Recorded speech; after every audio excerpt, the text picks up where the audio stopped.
त्रिकोणीय प्रेमरू हत्या बंधा हेले 3 अभियुक्त।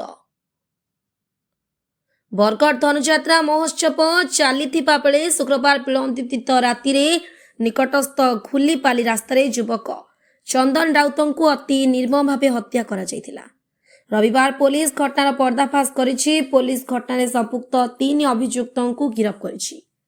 गिरफ अभियुक्त माने हेले बरगढ़ टाउन थाना अंतर्गत बीसीपड़ार सुमित सुना, राउतपड़ार सुमन उर्मा एवं कट्टापालीर अभिषेक पात्र।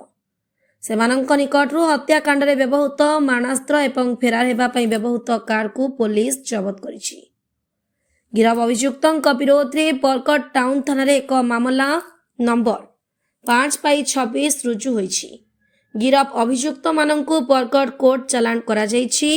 अनुष्ठित एक खबरदाता सम्मेलन में बरगढ़ एसडीपीओ पदारविंद त्रिपाठी यह सूचना देइछन्ति। मृत चंदन एवं अभियुक्त सुमित जड़े युवती को प्रेम करुथिले। अभियुक्त सुमित चंदन को सबुदिन पे हटाई देबा पे चाहुथिले।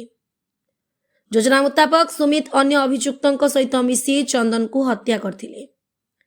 प्रकाश थाउ कि गत शनिवार खुलीपाली रास्तारू चंदन को मृतदेह उद्धार करा जायतिला। गला काटी तांको हत्या करा जायतिबा प्राथमिक तदंतरू जणा पड़िथिला। मृत युवकों बापा शरदकर एतला को भित्ति करी पुलिस उपरोक्त मामला रुजु करी तदंत चलाइथिला।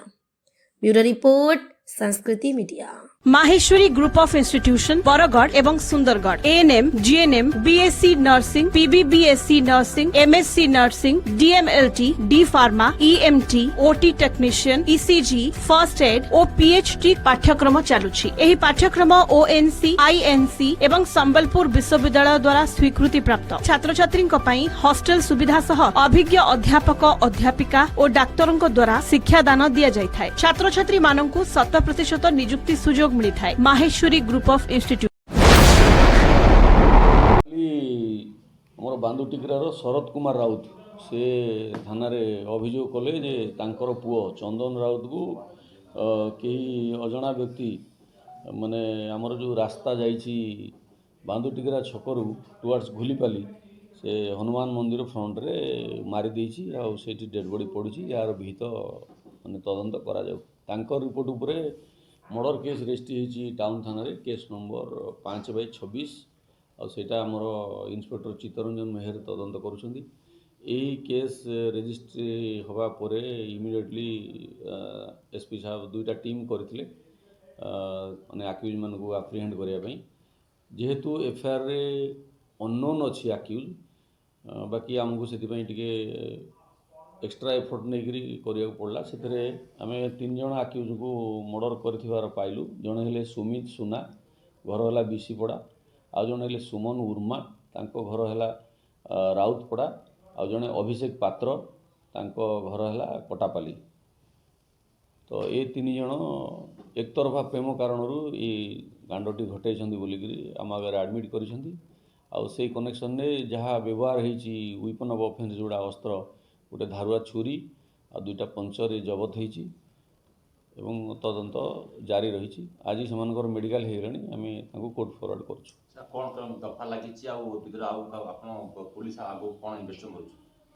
दफा तो केवल मर्डर केस ही लगी जोटा 103 हो जाइए 1031 BNS नुआ जोटा आगु 302 थिला आउ 35 लगी जेहेतु आसामी अच्छी मोर देन 1।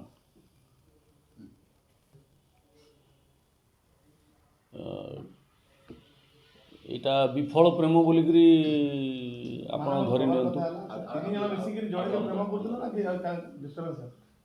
नहीं नहीं एथरे जो आक्यूज अच्छी आमर सुमित सुना और डिसीज जे चंदन राउत ये 2 जन जड़े युवती को भल पाते।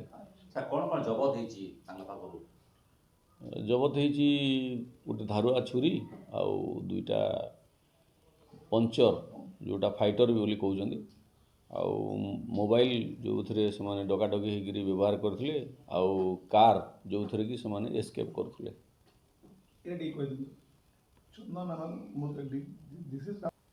हाँ सुमित आउ जी डीसी चंदन ये दुई जन गोटे झील को भल पाते से कारण टी घटना